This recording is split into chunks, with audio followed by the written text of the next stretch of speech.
ginaganap lagi yung F1 kapag nababalitaan niyo sa Singapore. Sinasabi ko sa inyo na Fountain of Wealth. So when things happen, we're still looking pretty. Ayun guys, so may mga Indian food. Aking food! Something that they have been doing, but I'm not gonna get you to do that. Hello guys! I'm back again with another video. And guys, sa video na to, napakadami nating pupuntahan dahil tayo po ay mag-Big Bus Singapore Tour ngayon. So guys, if ever, kung hindi nyo alam kung ano yung sinasabi ko, is yung link nasa description para if ever kung gusto nyo mag-book at gusto nyo avail yung same tour na meron ako, is guys, i-click nyo na yung link below and use my code PaulIvan5 off para magkaroon kayo ng extra 5% off discount sa lahat ng i-avail nyo sa club, mapa hotels and activities. So guys, dito sa tour na to, napakadaming pupuntahan. Isa na dyan yung Gardens by the Bay, Lau Pa Sat, Clarke Quay, Orchard Road, and etc. So ngayon is pumunta na tayo kasi ang meet-up point is sa Suntec City. And actually hindi ko alam kung saan doon. Buti na lang meron pang 1 hour para meron pataan yung pagpunta natin doon sa Suntec para hindi tayo malate. Kasi kapag hindi kayo nagpunta on time is hindi marerefund. No show. Ganon. Kaya guys, dapat magpunta kayo at least 1 hour before. Then magantay na lang kayo doon and after nun is sasakay na lang kayo and mag-start na yung tour nyo. Actually guys, ngayon andito ako ngayon sa bus station kasi dito sa hotel ko, isang malapit ng bus station is itong Victoria Street, B10. So ngayon is i-research nyo na lang sa Google Maps kung paano magpunta sa Suntec City. But if ever na hindi tayo same hotel, is pwede kayo mag-MRT. At ang pwede nyo sakyan is kahit anong train basta papunta siya sa Esplanade or sa City Hall. So ito guys yung mga nearest train station na malapit sa Suntec City. Then, from there is hanapin nyo na lang yung mismong meet-up point. So, ito yung meet-up point guys. Ilalagay ko dito para if ever kapag nag-book kayo ng tour ng same sa akin is mapuntahan nyo. Okay, so mag-abang tayo dito. Ang abangan nating bus is bus 133. Ayan, 133. Ito yung sasakyan natin. So, saan tayo bababa dito? Isa-search ko na muna ulit sa Google kasi I forgot. Ayan, so according kay Google, dito tayo bababa sa Temasek Boulevard. So, dito yung sa Suntec Convention Center. So, sa 02151. Okay? So, guys, umupo na muna tayo dito at abangan natin yung mismong bus number 133. So guys, ang pagsakay nga pala ng bus dito is dapat syempre may EasyLink card kayo. Tapos yung EasyLink card na yun, itatap nyo pagka sasakay kayo, then pagbababa kayo is itatap nyo ulit. So para makakount yung pagpasok nyo kung saan kayo galing, then yung paglabas nyo naman kung saan kayo pumunta, diba? Para tama yung fare. So guys, ayan, nakasakay na ako dito sa bus. And ngayon, abangan na lang natin yung pagdating natin doon sa mismong Suntec area. Tuturo ko naman sa inyo at ilalagay ko naman yung text sa ibaba para at least aware kayo if ever kung gusto nyo din magstay sa hotel na tinuluyan ko, diba? And tignan nyo, napakaganda guys ng araw. Ayan. Diba? Ang liwanag pa. Originally guys, dapat pupunta nga ako ngayon ng Haji Lane, ng Little India, ng Sultan Mosque, tapos ng hindi ko pa alam yung isa, basta yung nearby that. Kaya lang kasi, meron kasing strict time to. So, ang gagawin ko, bukas ko na siya pupuntahan. So, ngayon, ipapalit ko na lang after nating mag-tour is pupuntahan natin is yung Bugis Street, tapos yung Chinatown. And ayan guys, makikita nyo, malapit na tayo doon sa mismong Suntec area. So, ayan o, diba? So, let's wait na lang. So, ngayon, bumaba na tayo at magpunta na tayo dun sa meet-up point. Ayan o, tignan nyo. Napakaganda guys dito sa area na to. And actually, sa Suntec City area to. And napupuntahan ko na to dati pa. And guys, if ever, kung hindi nyo alam, yung Suntec City, yun yung area dito sa Singapore na kung saan pwede kayo dong mag-wish. Kasi meron dong parang Fountain of Wealth na tinatawag. At yung Fountain of Wealth na yun is parang malaking fountain siya. Ngayon is tara, let's go there. Grabe guys, napakaaga pa. And sadyang ayoko lang talagang mali doon sa meet-up point. Kasi may no-show, sayang naman. Kasi yung tour na to guys, hindi siya ganun kamura. So medyo pricey siya ng onte for me. But kasi ilang beses na ako nakapunta dito sa Singapore and hindi ko pa na-experience yun. Kaya for me, this is the right timing na lahat ng mga hindi ko pa na-experience is itry ko para naman worth it itong punta ko tulad ng Art Science Museum dahil napapagsaraduhan ako and itong Big Bus na to. And usually nakikita ko itong Big Bus na ganitong style. Meron din ganito sa Ho Chi Minh and may ganito ba sa Taiwan? I forgot kung meron ng ganito eh. So, ngayon, hanapin na natin. Ayan guys, yung sinasabi ko sa inyo na Fountain of Wealth. Hindi ko sure kung nakita nyo na yan sa mga vlogs na ibang pinanonood nyo. But yan, usually, ewan ko kung talagang tunay na ganun ha. Pero kasi minsan nag-wish ako dyan pagka pumupunta ako sa baba niyan. Kasi guys, meron niyang underground something. So doon, meron ganun. May wish yan. Ayan guys, sa ngayon, ewan ko kung nakikita nyo, pero dito ako nagre-rely. Kasi kapag ka nag-book kayo sa Klook, is bibigyan nila kayo ng instruction kung saan magpupunta. So, di ba, very reliable and helpful. Nakakatuwa, ang saya-saya guys. Alam nyo, usually, kahit solo travel ako, lagi, nag-enjoy ako. And meron ako mga friend na nagtatanong sa akin, since solo travel ako lagi, paano daw ako nag-enjoy? Ang sinasabi ko naman is lagi kong kinakausap yung camera, which is true. Like ngayon, kung hindi ko kayo kausap guys, hindi ako hindi ako mag-enjoy. Pero at least, di ba, meron akong way para hindi ako ma-bored. And yun ang mag-vlog. So maraming salamat. So mag-like kayo, and if ever kung umabot kayo hanggang dito sa part ng video na to, mag-comment kayo sa baba ng hep hep hooray! Grabe, lakas ko mang uto. Pero please, cooperate. Oh my god guys, nakikita nyo ba yon? Merong Yakinikulay! May Yakinikulay! And sabi ni Kuya security guard is dumire-diretso daw dito. Then pag diretso is magkaliwa daw. Ay, nagpagkanan, I mean. So ganun ang gagawin natin. Magkakanan tayo! Guys, may instruction dito. Ayan nakalagay. Wait, ayun. Big bus and duck. Oh my god, sa sobrang pagmamadali ko, wala akong nadalang passport. Kailangan kayo passport dito. Lord, please, huwag na sana ready ako. Huwag na sana kailangan yung passport. Nakalimutan ko sa bangkay passport. My God. So sige, huwag tayo magpahalata. Ayan. Big bus and duck. Dito yan sa Suntec City. Ayan guys. O, diba? If ever guys na magbubook kayo dito, i-book nyo na lang to via Klook. So yung link nasa ibaba. At para magkaroon kayo ng extra 5% of discount, use my code PaulIvan5 off para maka-discount. Okay, check natin. Kumuha tayo ng isa. Yan, hop on, discover, hop off, explore. Hello, I book via Klook? Okay. O diba guys, ang dali lang. It's very easy. Basta sa Klook kayo mag-book. So guys, sabi sa akin doon is by 5:45 daw. Ayan, binigyan ako ng ganito. Nung in-scan nila, Singapore night tour. Ayan, 1 adult, and ito merong QR code na nakalagay dito. So ayan, tignan nyo. Sa labas nun guys, ito yung makikita nyo. Ayan, meron diyang mga big bus Singapore. Dito sila mga nakapark. Alam nyo guys, ito. Whoops, ito yan. Yan guys, is ano yan, pwede kayo diyang sumakay. At pag sumakay kayo dyan, parang nagiging ano yan, nagiging boat sa tubig. Doon sa meron parang Marina Bay Sands is ganun yan guys. So, dito tayo sasakay. Pero later pa, 5:45 pa. So, ngayon guys, is tignan muna natin kung ano ang makikita natin dito. Sa mismong parang pamphlet o brochure na binigay nila. Okay. So, ito, ride the Wacky Duck. Hindi. Pag Wacky Duck yun, hindi yun yung aking in-avail. Ang in-avail ko is big bus tour. Ito yung big bus. Ito ba yung big bus? Red Road. Ang dami palang pupuntahan, guys. Guys, Filipino si Kuya. Nagkatrabaho dito sa Big Bus, Singapore. Actually, first time kong itry ito, pero lagi na po ako nagpupunta sa Singapore. Ano pala, mas konti pala pupuntahan kapag kayong night tour. But, since ngayon, magki-Christmas and napakadaming mga ilaw at Christmas lights. So, better yun. And ang pinakamaganda dito, guys, na part is yung Gardens by the Bay kasi may ilaw siya. Ayan, guys. Tignan nyo. May nagsuot kami ng wristband. O, diba? Para tayo nasa concert lang. At syempre, hindi mawawala itong ating Jisoo Life na minifan. So guys, if ever, lifesaver to pag nagka-travel, product link below. Alam nyo guys, natutuwa ako dito sa Singapore kapag ka nagpupunta ako dito. Kasi yung mga nagtatrabaho dito guys, di ba sa atin sa Pilipinas, kapag ka kunyari, kayo ay nag-reach na ng edad na medyo mataas-taas. So hindi ko na ini-English kasi baka maintindihan ang ating mga katabi. Is parang hindi ka na pwede mag-work and whatsoever. Pero dito nakakatuwa kasi tignan nyo sila kuya. May na-reach na silang age na pang-retirement age na sa atin. Pero di ba at least dito pwede silang mag-work. Napaka-inclusive talaga dito sa Singapore. Basta kaya pa, go, di ba? Kanya-kanya naman choice yun. Ayan guys, so as you can see, nakikita ko merong wifi sa loob. And dito tayo upo. Tatargetin natin umupo dyan. And ang advice sa akin ni Kuya Pinoy na staff is wag daw umupo dito. Yun ang advice niya. Pero totoo din naman. Sipin mo kasi kapag ka dito kitang-kita mo lahat, diba? Tapos mabibidyohan mo mabuti, ganun. Okay guys, ayan. Sasakay na tayo. Sana may available pang seat sa taas. Yung walang cover, no? Pero parang wala namang cover yung bandang dulo compared sa mga tinuro sa inyo kanina. Kasi ibang bus pala yung sasakyan namin. Sila na hindi sila pumanik. Hindi nila alam mas maganda mamapil dito sa itaas. Kahit umuulan, okay lang. Ayan, at least kahit solo tayo, meron tayo na upuan dito sa harap. Wow, ito guys yung itsura, if ever. Ayan. So, tingnan nyo to, nakalagay, free wifi on board, plus ito, may English something na ganyan. Na parang feeling ko mag-e-explain sa inyo ng mga sinasabi ng tour guide. pagka ganun. Yan, merong place, di ba? Ayun yung tinuturo ko sa inyo kanina. Meron kasi itong parang bubong, pero dito sa likod namin wala naman, di ba? Let's start! Actually, ang start nito nakalagay 18:15, so parang 6:15 yun. But, ano na eh, anong oras na ba? Check ko nga. Oh, it's already 6.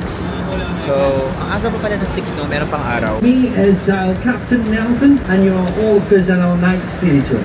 Please sit tight and hold tight. Captain, once you're ready, let's move on. Alright, ladies and gentlemen, let me just quickly run through the itinerary for today. What we're going to do from here is we're going to head down to the Marina Barrage on our little island republic. And this is the 15th reservoir. This is one of the many hawker centers that we have in Singapore. So when things happen, the insurer almost always.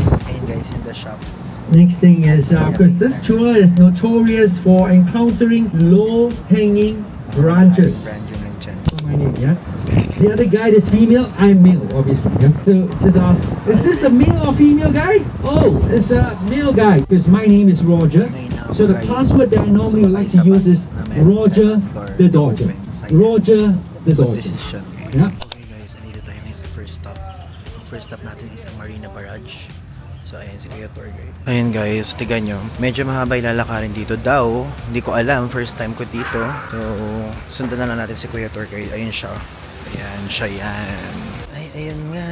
Para tayong magja-jogging dito guys. Ayun, tignan nyo yan. Medyo maluwang yung space. Tignan nyo guys yun na. Andun yung Marina Bay Sands. Tapos ayun yung Singapore Flyer. Kaya nga binuko ko tong big bus kasi ayoko maglakad. Pero meron pala ditong walking. Ang sweet nila. Nagde-date. Ayun yung Gardens by the Bay. Kita niya? Pumunta tayo dun mamaya kasi part yun ng itinerary. Ayun na. Nakikita niyo yan? Napunta na ako dyan. Andun yung super tree something or grove or whatsoever. Pero ngayon, hindi tayo pupunta sa Marina Bay Sands dahil lagi na tayo napupunta doon. Kaya wala yan sa itinerary natin. So yung big bus lang tayo ngayon. Then Haji Lane, Sentosa, mga ganun-ganun lang. Lahat ng most requested usually sa mga vlogs, sa mga comment section ko. So yun ang pumunta natin. Ganda ng picnican nga ito na. Ayan na. 15th reservoir. Oh, ito daw yung 15th reservoir nila. Construction of the barrage right over there. Oh. And the pump house in this building. Wow. So this whole place. Ayun guys, gusto ko lang sa inyo pakita na 'di ba lagi itong news. Itong, yan, nakikita niyo yung merong green na yan na medyo parang mag-green-green na parang matil na kulay ng Tiffany & Co. Yan guys, yung tinatawag na F1 something na building. So dyan ginaganap lagi yung F1 kapag nababalitaan nyo sa Singapore. So dyan yun. So if ever, kung nagpaplano kayo magpunta, dun yun sa tabi ng Singapore Flyer. Okay, it's time to go down. Then tapos na tayo dito sa Marina Barrage. Then next na napupuntahan natin is I don't know kung saan, basta ang pupuntahan natin in total dito sa tour na to is 4 as far as I know. And guys, share ko lang sa inyo. Ito yung isa sa mga bagong train station dito. So Gardens by the Bay yan. As far as I know, and kung hindi ako nagkakamali, is Gardens by the Bay yung MRT station. And actually kapag diyan ka nagpunta, medyo mahaba yung lalakarin mo doon sa ilalim yan. Kaya ang nangyayari is kapag ako ay mismo nagpupunta dito ako sa MRT station na to sumasakay. Kasi para madaanan ko na din yung Marina Bay Sands. Tapos para makapaglibot na rin ako sa Gardens by the Bay. Tapos para hindi din gano'ng mainit. O diba? So, yun ang aking pro tip. If ever napupunta kayo dito sa Singapore. And para mas detalyado is panoorin nyo na lang yung vlogs ko previously. So guys, ilalagay ko yung link sa ibaba ng aking playlist ng Singapore vlogs para updated din kayo. As soon as we're staying in the hotel. And how can you get up to the Sky Park? Officially, 4 ways. In the middle, full yellow ticket to walk around. These are the official 4 ways where you can go up to the top. Apart from where the silver looking bridge is called the Helix Bridge, designed to look like a human DNA, representing the strength of human endurance. Arms facing the north, collecting all the goodness. Alright, ladies and gentlemen. Now, ladies and gentlemen, I'm gonna just point this the military war memorial right there. And for some of you that's still actively looking for our elusive Merlion. Hello guys, so ngayon nandito na tayo sa ating next stop. So idinrap na muna kami dito ng big bus tour sa Lau Pa Sat. Itong Lau Pa Sat is itong sikat na hawker center dito sa Singapore. So yung hawker center is siyang food court na lahat ng uri ng pagkain meron dito. Meron mga cheap food at merong mga iba't ibang uri ng cuisine. So ngayon, tara, itutur ko kayo dito sa Lau Pa Sat para kahit papano is maging aware kayo if ever na i-DIY nyo tong tour na to or i-avail nyo yung same tour like mine. So yung link ng tour nito nasa ibaba if ever na i-avail nyo, and use my code PAULIVAN5 para magkaroon kayo ng extra 5% of discount sa lahat ng i-avail nyo sa Klook. Mapa flights, hotels, and activities. Ayan guys, so may mga Indian food. Ayan, puro Indian food yun nandito sa side na to. Ayan, meron mga wow, soy milk. Alam ko Chinese food yan. Ayan, ang ganda guys. Napakadaming tao dito. Super. Ayan, may Vietnamese food. Ayan, nakikita ko. Ito, Indian food to. Tignan nyo naman guys, ang mumura. O, $2 lang, $3 compare sa kinain ko doon sa mismong airport. Okay, ikutin pa natin. Ayan. Tingnan dito guys sa side na to. Meron dito mga beverage, kundi mga beer, mga whatsoever na ganyan. Doon makikita nyo, meron doon mga binibentang mga platter ng seafood, chicken nuggets. So, ngayon is ang ating check ang makakain natin. Ito, gusto ko ng chicken rice. Chicken rice talaga yung parang aking ini-aim, nakainin. Ito, as you can see guys, ito, meron dito mga porridge. O parang mga lugaw. Kaya lang, ayoko kasi maglugaw ngayon. Parang hindi ko trip maglugaw. So, pero parang alam nyo, parang gusto kong i-try at lumabas sa aking comfort zone. Gusto ko mag-try ng mga biryani food guys. Kasi usually hindi ako kumakain ng mga ganun kapag pupunta ako sa ibang bansa. Pero since nasa Singapore nga ako, parang gusto kong chicken rice pa rin o Hainanese something. Like, iikutin ko na muna para kahit paano ay makita natin lahat ng choices. Then kapag meron na tayong nagustuhan, bibili na natin. Pero yung drinks gusto ko shake. Ayoko ng mga iba't ibang uri ng drinks. Shake lang talaga gusto ko. Every time na nagka-travel ako, kung hindi shake, is mismong ang gusto kong inumin is ano yan? Pocari Sweat lang. Ay! May Filipino food! May Filipino food! Pero hindi tayong Filipino food, guys. Gusto ko lang ipakita sa inyo yung mismong... Ay! Tignan nyo to, oh. Ayan, napakita ko sa inyo. Ayan! Biryani set combo. Try ko kaya yung biryani muna. Matry man lang nating lumabas sa ating comfort zone. Comfort zone? Biryani lang, comfort zone agad. Ay, ito na si Lemak Ayam Taiwan. Pero pupunta ako ng Malaysia next, so wag na muna yan. Grabe, o, tignan nyo dito sa side na to. Meron ditong... Ayan, Filipino food. Ayun, makikita nyo may lechon kawali, may pulalong, meron dito sinigang na baboy, bistek Tagalog, chop suey. Ayun, para lang nasa fiesta. Pero hindi muna tayo magaganyan kasi syempre, dadayo tayo dito para ganyan. Ano muna tayo? Magbiryani muna tayo guys. Makatry naman tayo ng kakaibang food. Tingnan muna natin kung ano yung mga pwedeng maging option. Or, ang gawin natin guys is, ayan o, dito muna tayo sa side na to. Parang gusto ko to eh. Parang gusto ko tong Indian food na to. Ito. Parang ito yung gusto ko, biryani set combo meal. Kaya lang kasi baka hindi ko magustuhan ito. So, hindi ko alam. Okay, sige, order na tayo. Okay. Excuse me. We'll order there or here? Here, okay. Right there. Try na natin muna kumain ng wish us luck. Okay, so number 13, $13 with biryani. So, papakita ko sa inyo yung itsura ng food. Ayan guys, yung itsura ng food. Oh my God, sana magustuhan ko. Ano to, itlog na nasa curry? Parang okay naman siya, no? Ayan.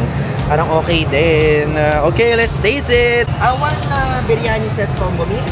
$13? Okay. Guys, ako order na ako ng biryani set combo meal. Sana masarap. Pagkain ko guys, inihahanda na nila. First time ko mag-explore Katabi ko guys. Ayan, si Kuya. Yun din ang in-order niya. Same kami. Narinig niya ata na in-order ko yun. Wow, feeling! Alam nyo, itong tour na sinakyan namin guys, itong big bus, medyo stricto. Like 2 minutes late lang, iiwan ka na. Eh, ang usapan, 8 o'clock, kailangan maghahanap ka na doon at nakasakay ka na. Kundi iiwan ka, it's already 7:30. So, 30 minutes lang ako pwedeng kumain. Hindi ako pwedeng mag-inarte. Ayan guys, ang aking food! Wow!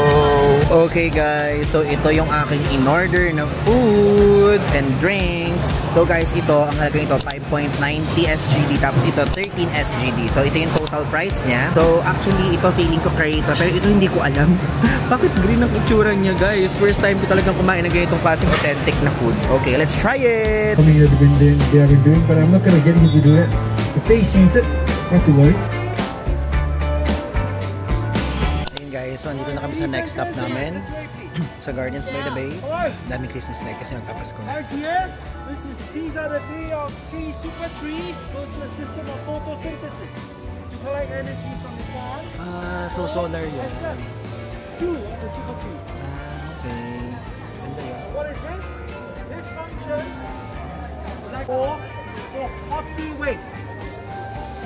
When you chop trees, burn it, they send it here for burning. Okay guys, tapos na yung tour namin.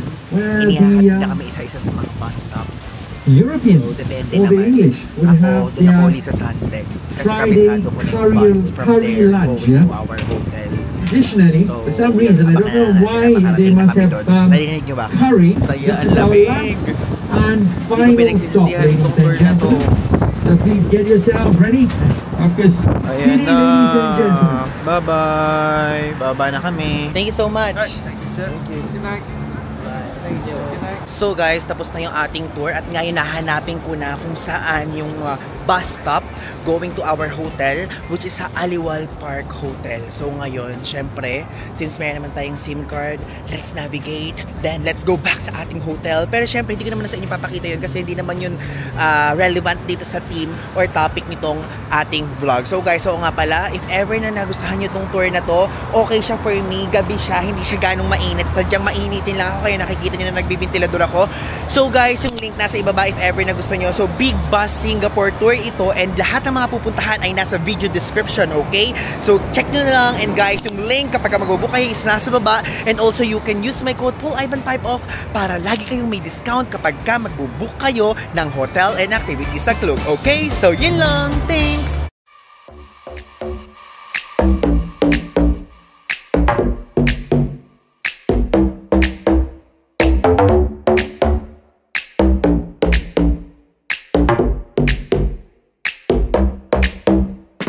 Bye.